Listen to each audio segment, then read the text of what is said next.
Yes, Dog of Bay on the PS2.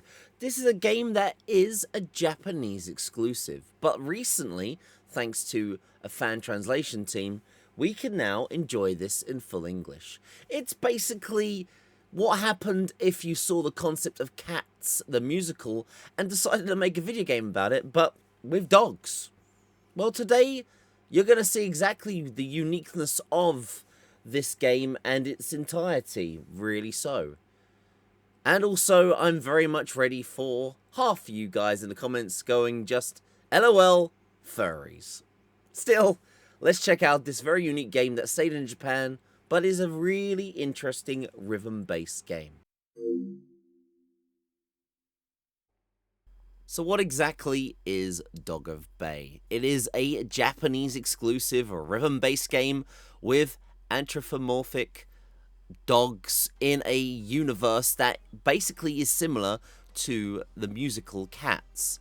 There is a area in this world called the Dog of Bay. It's a bar where homeless, sheltered, unwanted dogs all end up living and singing and dancing for a career.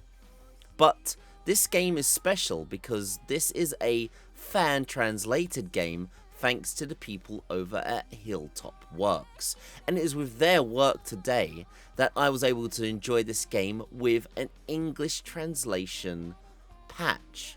So I was able to rip the image off my Japanese copy, add their patch to my disc, burn it onto another CD, and play it on my modded PS2. That's how you're seeing my gameplay today. I'm very lucky to have a Matrix mod chip, but there are other ways that you could probably enjoy this if you liked the look of it. As you can see here though, this is what the game revolves around.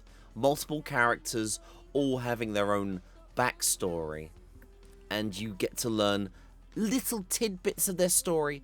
I will say though that this game does lack a lot of content going in. There isn't that much to this, but there is a lot of high production value stuff for this game.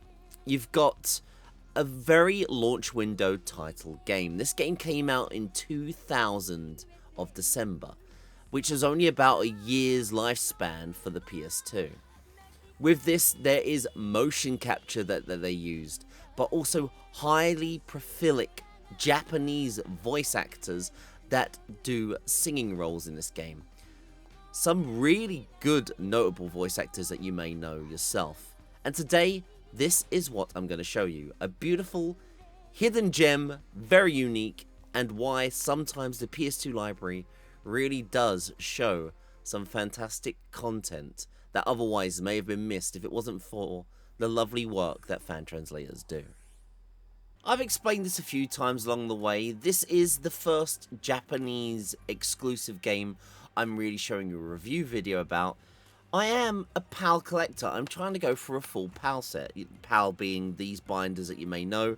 Also, I am collecting the games that never came out in North America. Fairly Odd Parents Breaking the Rules is a North American exclusive. And then, not every Japanese game, because there are 1,000 visual novel games out there that you need translations for. But every now and then there are unique Japanese games that I really see and go, wow, I really want to show this off in a challenge. Funny enough, I bought Dog of Bay a long time ago, but it only recently had a fan translation, which was a great thing because I got to actually understand the story. Maybe there is not much story to this, but still, it's nice to be able to understand this game however I could. So here it was, my playthrough for Dog of Bay. It was thanks to the HillTop Works guys I said before that I'm going to fully able to experience and enjoy this playthrough for when I did. The menus are translated, the cutscenes have subtitles and translations too. It was nice. This game I was going to have to otherwise use a Google lens or just go in not knowing what was going on and experience the gameplay more than anything else.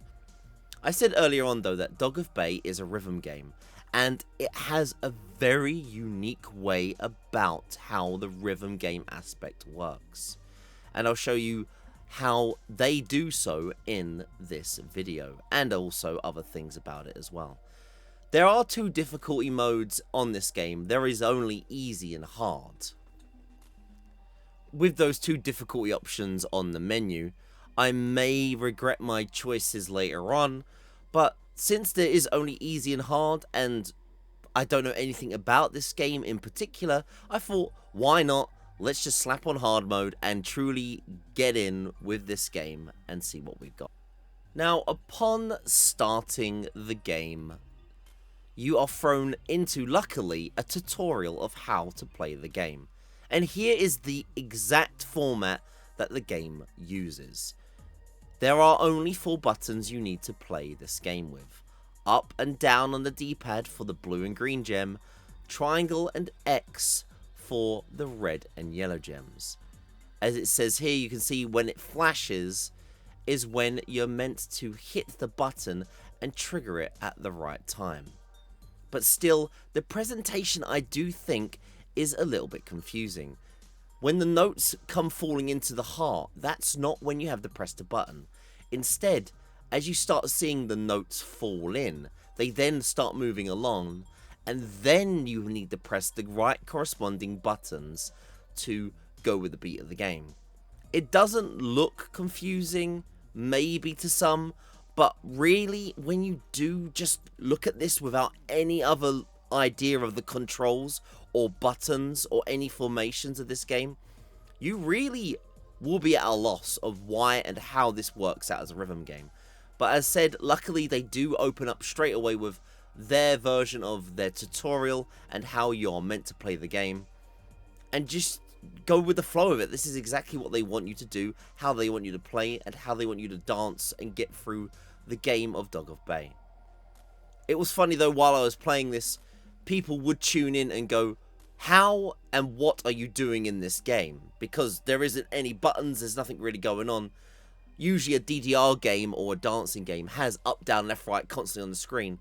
But it doesn't here, does it? It's only got those coloured gems and notes flying everywhere to really confuse maybe viewers, not so the player, if you know how to play. But this is what the whole concept of Dog of Bay is. It's DDR meets dogs with a very weird, confusing presentation for it. As you can hear for a little bit of the gameplay as well, there's a beat. The heartbeat is basically the beat of the track you're playing right now. So, dun, dun, dun, dun, dun. That heartbeat is what the game developers are trying to say that you need to follow with the flow of the game. But like every rhythm-based game, you need to have a criteria to beat it. And when you do get to the results screen, you will see that you need to get over a percentage. As you can see here, we needed 70%, we got 95%, we did well. That is everything you really need to know about the game. At least above 70% in each dance song, by the way. And during the game, when you do complete songs and get further through it, you're given little snippets, trickles of the story of the world of Dog of Bay, and try and piece together what's going on. I will be honest though, even with the small story snippets that you do get during the small gameplay of this game, you know that the main character is in love with someone and they're not here, and she's loving someone else but not really in love with someone else. There are a few little bits, but not really a whole lot I could really piece together.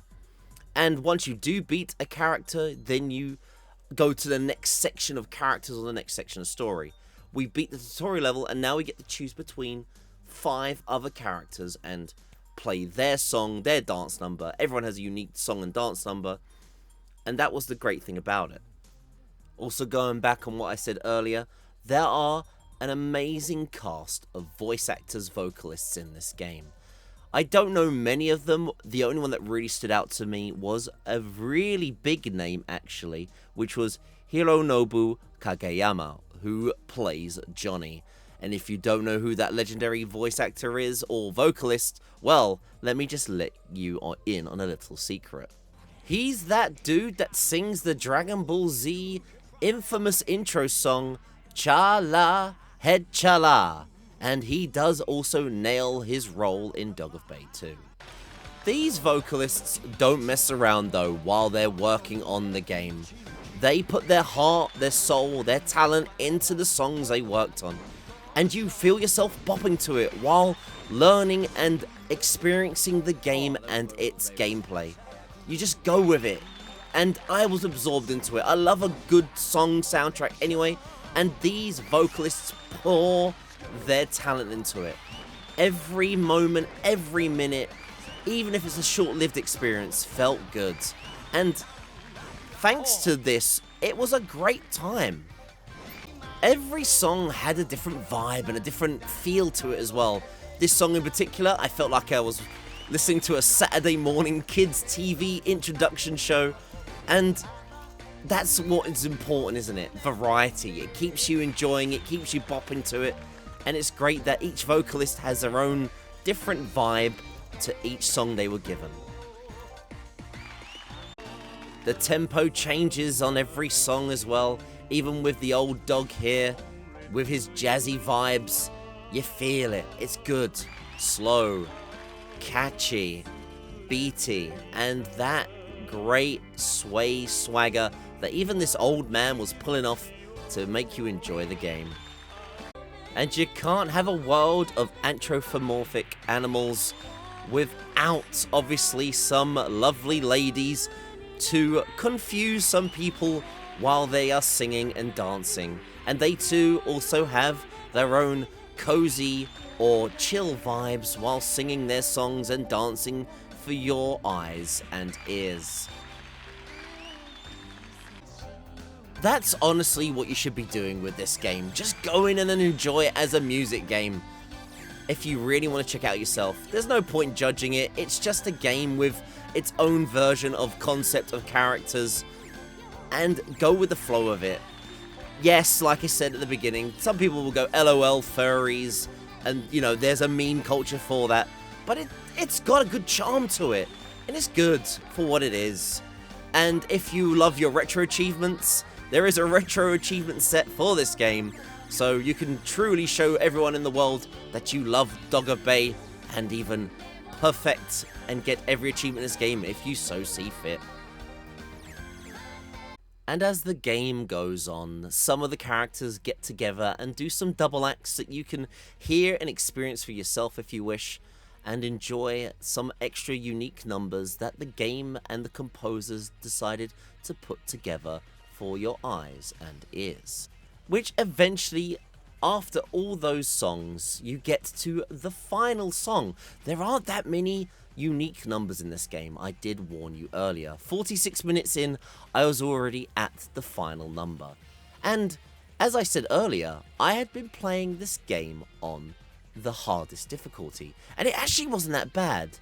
But suddenly, this song goes absolutely ham on the beat, the notes, and everything about it. And holy crap, does this suddenly become an incredibly difficult and challenging song. I do my best, I feel like I've got the beat going on, but it absolutely starts to throw beats everywhere, notes everywhere, and even when you start to try and listen to the rhythm of the game, it's an incredibly hard and challenging song to get through. And during my first initial play on this first song, I lose for the first time. I'm shocked by it, I can't believe how suddenly hard this game is, and, well, you get 0% if you fail. There is no ratings before then, it's just game over, would you like to try again? So, I do try again.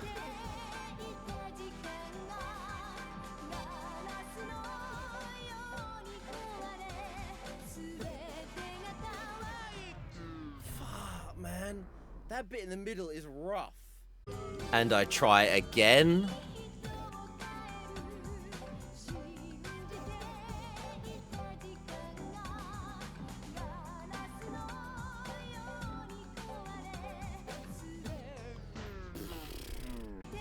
And again.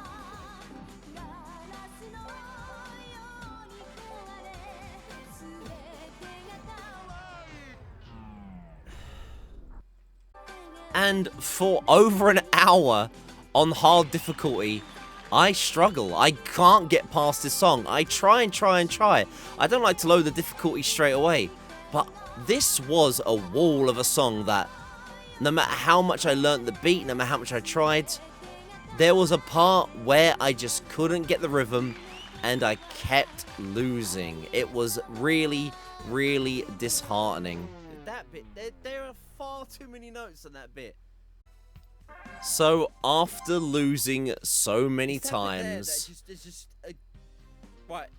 I was hoping there was a way to change the difficulty, and luckily there was an option where anytime you could go from easy or hard. Last stage. So we tried to go for the last stage again, 2 hours in.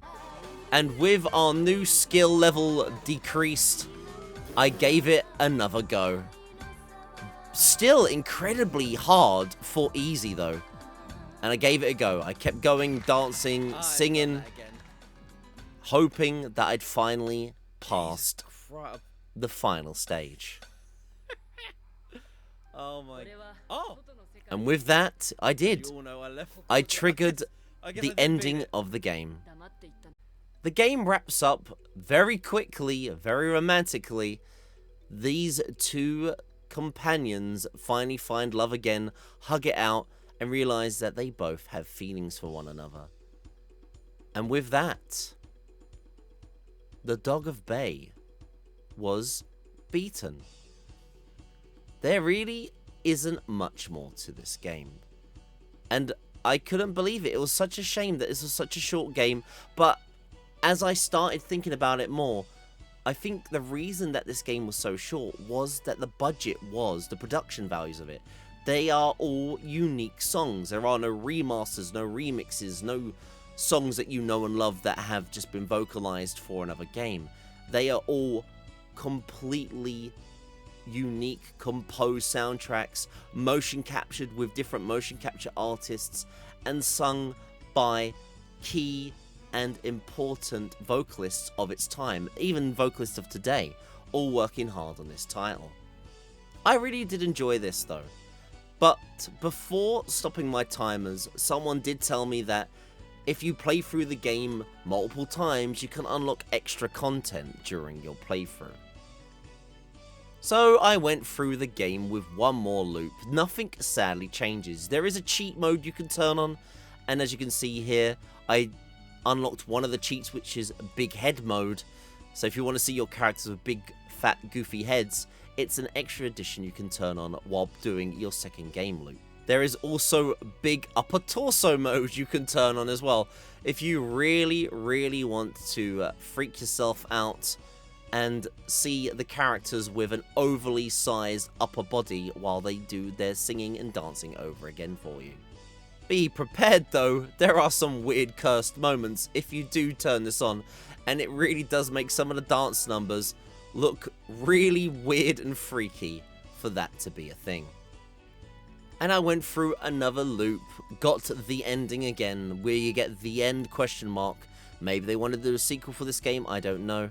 But upon beating that, you unlock another secret, another cheat for a second loop. This time on my second playthrough and completing it, I got press triangle and R2 in character viewer to change the visual effects of the models. But that is all you really do get from doing extra loops. There's no real extra story, there's no real extra secret bonuses, no extra dances or singing numbers. So after that, after 2 loops, I was very much happy with stopping the timers and being done with it. I messed around with some of the extra things I unlocked, but 2 more playthroughs I don't think was going to unlock anything more unique in the content I was discovering, so I called it there. Still, Dog of Bay, as said, is a very unique concept game. You probably liked what you saw. If you did like what you saw, give it a go. As I said earlier, there's retro achievements for it. If you're a RA retro achievement hunter, give it a go. Though there are some real challenging ones. There's that hard mode difficulty that you do need to beat, but some people out there are probably way better rhythm gamers than me, so why not give it a go? So it's with unique Japanese titles like this, it's why I collect and want to play through and show off the entirety of these games. With the translation as well, being a bonus, it was really a good fun time. And that was the end of Dogger Bay. There's not much more to say about it. After all the songs you've beaten, after all the different playthroughs you've done, I did 2 of them, it was wrapped up there and then. But I had a good time, and Dog of Bay was actually really good game. So, Dog of Bay on the PS2, a Japanese exclusive that I'm glad to have played through, showed off, talked about to you guys, and now can archive in my collection challenge. There are other Japanese games that we'll get to experience and I want to show off too, like Ski Jumping Pairs, and even the Simple 2000 games that hopefully maybe get localized and translated. If they don't, I want to play some of these unique games too. And then there are other Japanese games that there are other Japanese games too out there that we will hopefully show off one day and experience in the challenge. Still, thank you for watching another PS2 review. I hope you enjoyed the uniqueness that is Dog of Bay, and I'll see you all on the next one. Thanks again, guys.